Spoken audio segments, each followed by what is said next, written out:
Guerra EU-Irán. Informe completo sobre los desarrollos clave.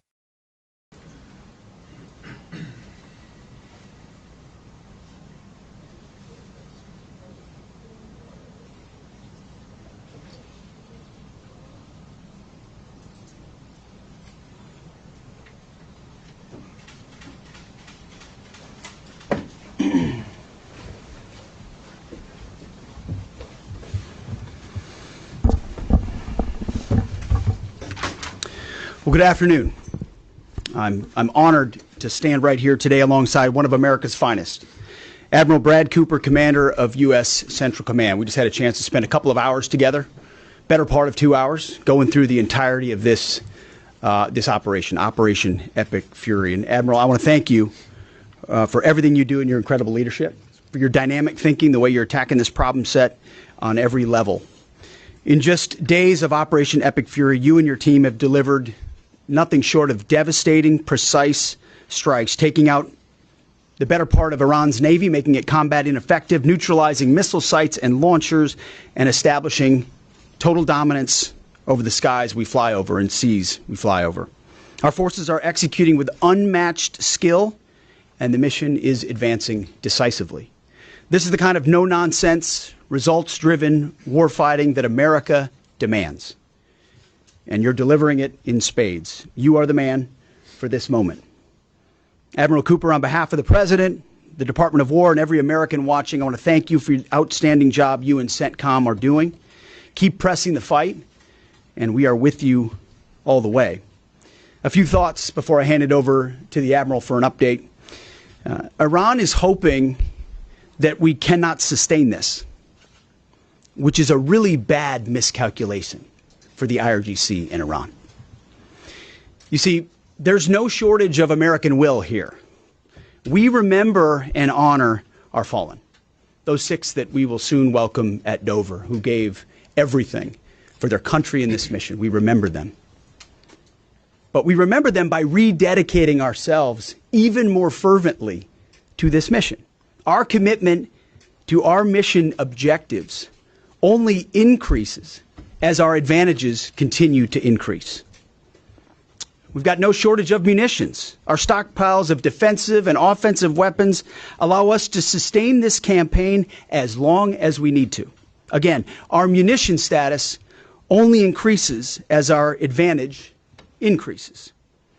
Our capabilities, we have only just begun to fight and fight decisively. Having a chance to hear from Admiral Cooper, if you think you've seen something, just wait. The amount of combat power that's still flowing, that's still coming, that will be able to project over Iran is a multiples of what it currently is right now when you add up our capabilities and those of the Israeli Defense Forces. And we have no shortage of authorities. The Admiral knows we have clear objectives with maximum authorities on the battlefield. The dumb, politically correct wars of the past were the opposite of what we're doing here. They had vague objectives with restrictive, minimalist rules of engagement. No more. Our authorities, his authorities, CENTCOM's authorities through the President and myself are maxed out. Our capabilities are overwhelming and gathering still, as are those of our Israeli partners. Our munitions are full up, and our will is ironclad, which means our timeline is ours and ours alone to control.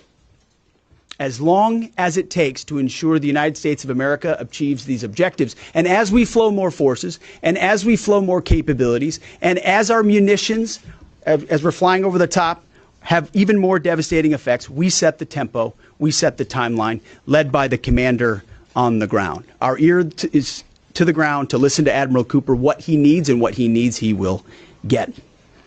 We are built for this fight, and we are in it to win it.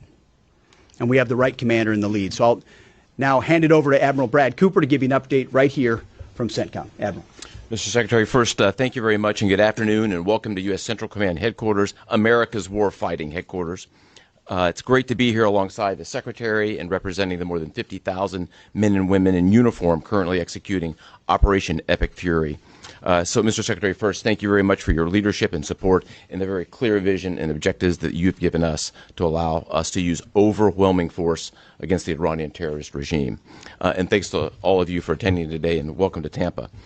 We are now starting our 6th day of a historic mission to eliminate Iran's ability to threaten Americans. We are, if I could channel my inner Navy officer, we are at full speed ahead in executing orders given by leadership in Washington. The President and Secretary Hegseth have been crystal clear in their expectations, and we are at a high level of execution. As described by the Secretary and earlier this week by me, U.S. combat power is building as Iranian combat power declines. Our air dominance allows us to hit Iran's center of gravity with overwhelming power and reach. A couple of examples. In just the last 72 hours, America's bomber force has struck nearly 200 targets deep inside of Iran, including around Tehran. And in just the last hour, U.S. B-2 bombers dropped dozens of 2,000-pound penetrator bombs targeting deeply buried ballistic missile launchers. Notably, we've also struck Iran's equivalent of Space Command, which degrades their ability to threaten Americans. Then, if I just look back over the last 24 hours of the operation compared to where we were at its start, ballistic missile attacks have decreased by 90% since day one. Drone attacks have decreased by 83% since day one. Having said this, we remain vigilant. Our strikes against the Iranian Navy have intensified.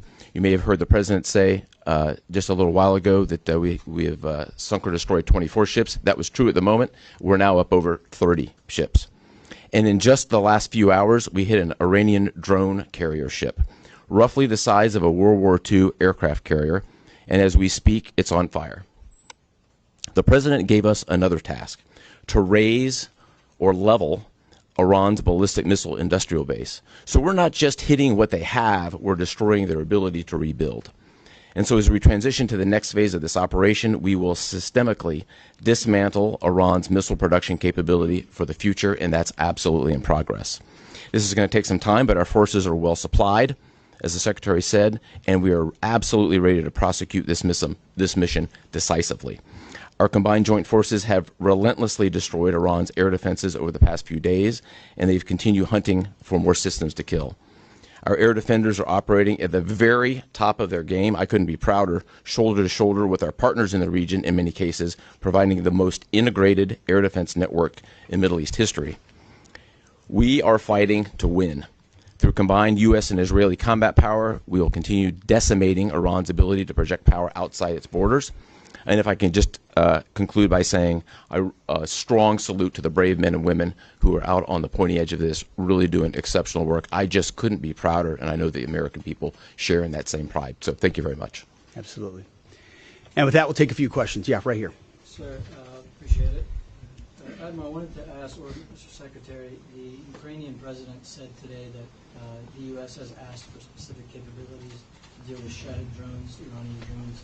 Can you guys talk about what you asked for, and has there been any surprises from Iranian capabilities that you guys have seen in the past 6 days? Go ahead.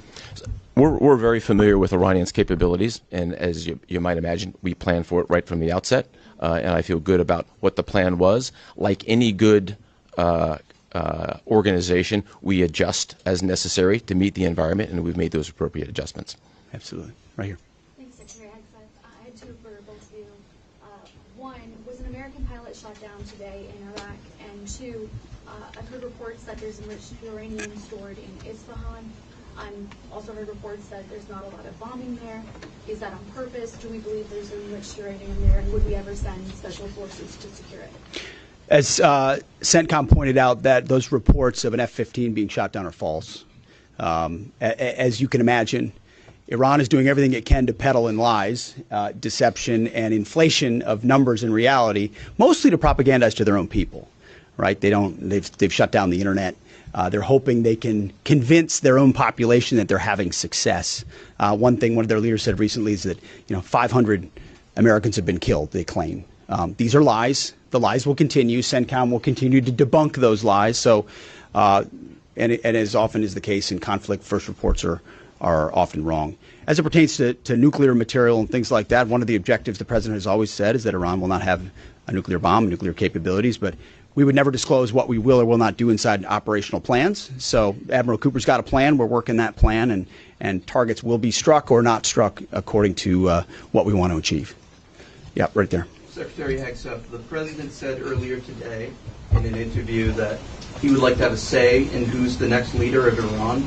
Is this an expansion of your military objective? Do you view it that way? And additionally, you spoke earlier today about how previous leaders have drawn resources from our hemisphere to the Middle East. Mm-hmm. How do you avoid that? Well, there's no expansion. Ultimately, I think the president's having a heck of a say in who runs Iran, given the ongoing operation we have. So there's no expansion in our objectives. We know exactly what we're trying to achieve. I think today's a great example of what this War Department is capable of doing. I was just in another part of Florida today where we announced, America's counter-cartel conference. 18 countries coming together from Central, South America, and the Caribbean, coming together to fight cartels. That is something that is ongoing.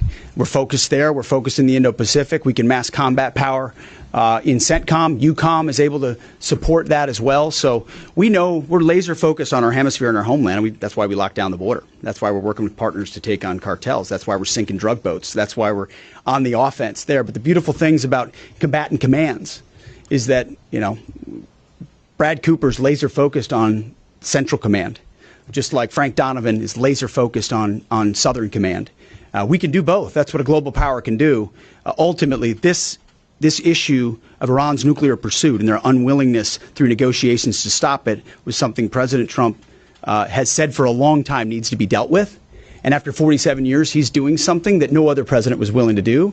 And we're doing it overwhelmingly, and we're doing it decisively, while also in other parts of the globe having the desired effects. I mean, take, for example, what we displayed yesterday, the Iranian ship in the Indian Ocean, sunk by Indo-PACOM, another combatant command, who coordinated with us in order to make that happen. So America's reach is global. Our focus here, though, these missions are narrow, they're scoped, and Admiral Cooper is well on his way to ensuring that we reach those objectives. Right here, yes, sir. What condolences for the troops killed? The Ukrainians are talking about providing low-cost interceptors, given their experience. Is that something that the Pentagon is looking for? And Admiral Cooper, can you walk us through a little bit about how effective the Lucas drones have been, what kind of targets they've hit, and how much that's helped, given that they're low-cost alternative to a more expensive helium? Go ahead. Sure. I'm not familiar with the particular offer, but interceptors in general, we've had a number of new capabilities being fielded. Obviously, I'm not going to talk about it from an operational perspective of what those are. But I think you have seen over a period of time us kind of get on the other side of this cost curve on drones in general. If I just walk back a couple of years, you remember what you used to always hear? We're shooting down a $50,000 drone with a $2 million missile. These days, we're spending a lot of time shooting down $100,000 drones with $10,000 weapons from ours. So that's one aspect of it. Lucas, indispensable. As many of you know, and if you don't know, this was an original Iranian drone design. We captured it, pulled the guts out, sent it back to America, put a little Made America on it, brought it back here, and we're shooting them at the Iranians. Good targets. Good targets. Absolutely. Right there, yes, ma'am. Thank you so much, Secretary. President Trump, in his first speech after the launch of the Operation Epic Fury, he addressed Iranian people, and he said that there is going to be a time for you to come out, but it's not now. Stay home. It's not safe. I want to know if there is a timeline for that you're going to urge Iranian people to come out, how that is going to play out, and how are you going to protect the protesters? You know that they're going to be shot probably, as we witnessed in January. That's what happened. How are you going to protect and support the protesters? And Admiral, I have one question for you. How are you going to minimize the civilian harms? We have a lot of evidence that the Basij units, IRGC commanders, they are now gathering in schools, in hospitals, in purely residential areas because their headquarters are bombarded, they are ruined, of course. So how are you going to protect the civilians while you're attacking the IRGC people hard? Thank you. I would just say on the protests, obviously the Iranian people showed a lot of courage in those protests, and we saw the Iranian regime was revealed for what it is in the way they reacted to that. The world saw that. No one's done more than President Trump to reopen the opportunity for those who want a free Iran to do so. Ultimately, it's common sense, as he said up front. Don't go out and protest while bombs are dropping inside Tehran and elsewhere. So there will come a moment where he determines, or they determine, that it's the time to seize that advantage. But there's a lot of things we're doing and the Israeli military is doing, targeting those individuals who are targeting those who protest. The more you do that and you erode their will and you erode their capabilities, the more you create an opportunity for people to boldly stand up. Yeah, I would just reinforce the point. We're targeting the people. We're targeting the headquarters and the people who are targeting the protesters. First and foremost, I'd also just double down on the president's comments that he previously made to the people. Stay in your homes, keep things calm. Stay out of the way. There's a lot of U.S. and Israeli capacity coming over. We're hitting a lot of targets. The best thing for them to do for right now is just to lay low. Right here. Secretary, one common outcome of American military action in the past has been taking in thousands of refugees into the American homeland, and I'm wondering if there's any safeguards put in place to make sure that the American people aren't having to have another wave of refugees from the Middle East or anywhere else come and stay here. I think it's safe to say there's no plan for a wave of new Middle Eastern refugees to the United States of America. I think, as the president has pointed out for a long time, there are a lot of countries in the region who would be capable of providing that kind of support if need be, but that's certainly not something we're planning on. Yep, back there. Yep. Yes, sir. Michael in Washington Times. I wanted to ask, I know semper gumby is always a truism in the military. Did the British decision to refuse Diego Garcia have any impact on the mission itself? Did you have to adjust, or were you able to just completely, go with the mission without any worry? Well, as the president stated, it was unfortunate that that the Brits didn't, from day one, say, "Hey, go ahead and have access," but we got there. We got there, and that's now part of the way that we're operationalizing bomber runs. And that's part of when we say more to come, it's more fighter squadrons, it's more capabilities, it's more defensive capabilities, and it's more bomber pulses more frequently. The amount of firepower over Iran and over Tehran is about to surge dramatically. And part of it is that we're going to have even more basing. And it's not just the UK. We've had other friends step up, and we're grateful for that. Maybe one more right here. Yeah, the Azeri president earlier today basically authorized his Minister of Defense to begin preparing troops for some type of retaliatory action after the airport strike. As the Department of War and CENTCOM is working on deconflicting with the Azeri if they were to move in or attempt something in retaliation. I'm sure there are plans, and I'll let the Admiral speak to that. But that does allow me to kind of address this idea that the war might be expanding, or there's chaos, and nothing could be further from the truth. If anything, what Iran is doing by targeting allied countries that would otherwise want to stay out of this, they've actually pulled them into the American orbit. So now you've got UAE and Qatar and Bahrain and Saudi and Kuwait and others saying, "Hey, we're with you. We'll shoot with you. We'll fly with you. We'll defend with you. We'll allow you more basing and other opportunities," a lot of which we can't talk about and won't talk about. But it's actually firming up the unity of the resistance in order to focus exactly where we need to. So this idea that it's expanding or going, no, it's actually simplifying in a number of ways exactly what we need to achieve and how we'll achieve it. I don't know if you anything to add to that. I won't get out of policy ahead of policy in terms of what we might do. What I will point out is this is now the 12th country that Iran has attacked. 12 countries, and it goes right back to the Secretary's point. Those 12 countries are none too happy, and I look forward to working with all the partners who are willing to join us in this. And I would just close by saying, Mr. Secretary, one more question. Sure.